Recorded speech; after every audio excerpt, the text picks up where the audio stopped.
Hello, ladies. This is the Audio Boyfriend Podcast, Episode 1.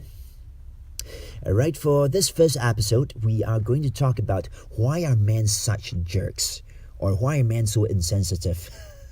So, I get that a lot of you have been complaining that you have met a lot of guys who are very insensitive, who don't care about your feelings, and trust me, I understand how you feel.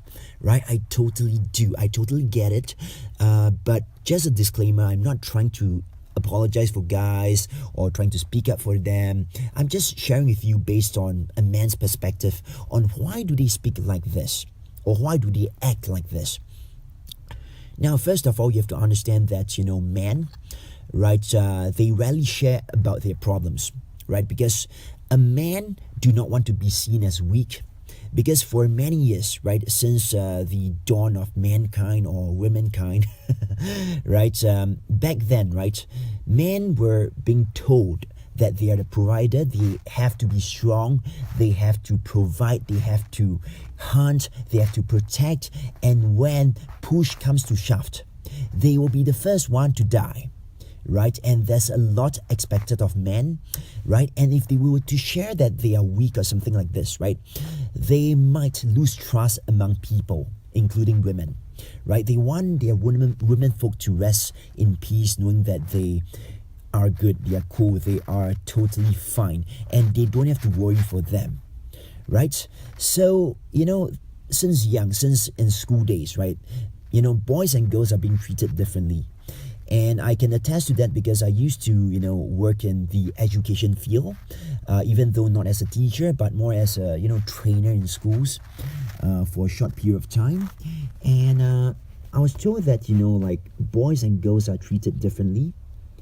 Whenever I go to a girls' school, my boss, my boss will tell me not to scold the girls because when you scold the girls, you hurt their feelings, and they'll complain to their parents, and we are screwed. But whereas for a boys' school, we are told that we can shout at them, we can scold them, and whatnot if they misbehave, right? Because guys are more, a little bit more detached from all these scoldings, right? They are more detached, and they rarely complain. Right, and let's face it, as a boy back in school, right, if you're to complain, if you're to just complain to the teacher that you're being bullied, right, you get even more bullies, right, not the other way around.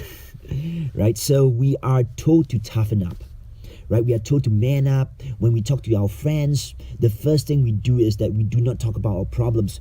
If we talk about problems, right, we will appear weak, right? I mean, even for friends who are very understanding, right?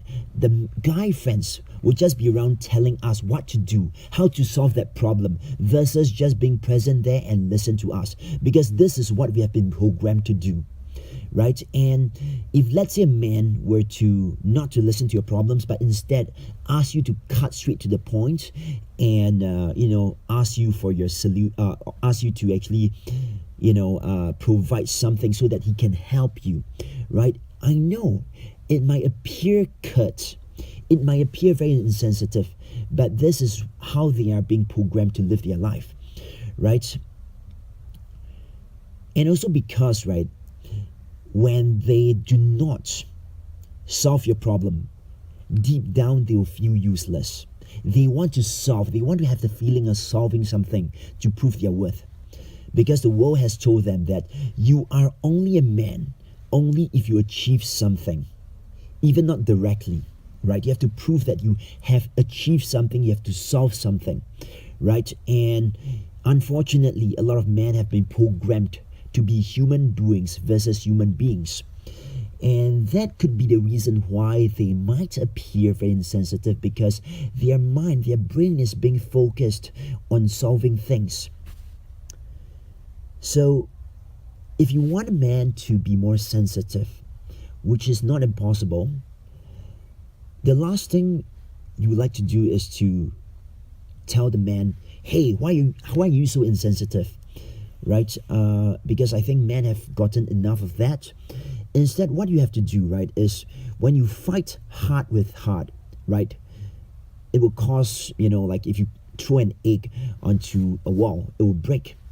Right? Instead of that, why not, right? Why not, instead of throwing an egg, Why not you be that paint, that coat of paint, painting a beautiful mural around him to make him feel loved, attractive, right? How can you do that?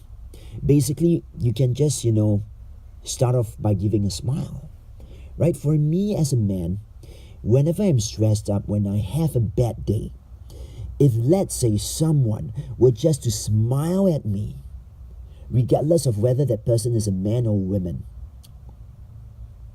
my heart will melt just like this.